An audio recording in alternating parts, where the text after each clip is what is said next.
અ, સાહેબ અમે સવારમાં 8 વાગે ઉઠ્યા ત્યારે અમને ખબર પડી કે અમારા ઘરમાં ચોરી થઈ છે. તાળું તૂટેલું હતું, સાયકલ તૂટેલી હતી, કેમેરા તૂટેલા હતા અને ઘરનું બધું સામાન વેરણછેરણ પડેલું હતું.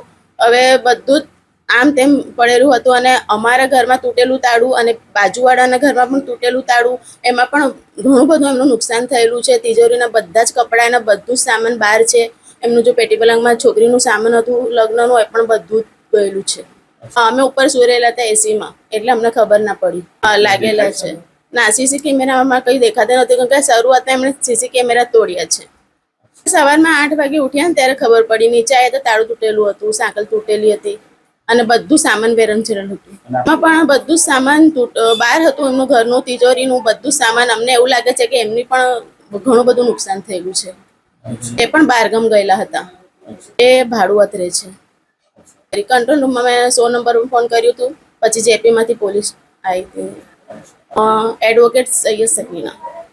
વધુ સમાચાર જોવા માટે અમારી યુટ્યુબ ચેનલને સબસ્ક્રાઇબ કરો અને જોડાયેલા રહો ફેસબુક, ઇન્સ્ટાગ્રામ અને ટ્વિટર પર.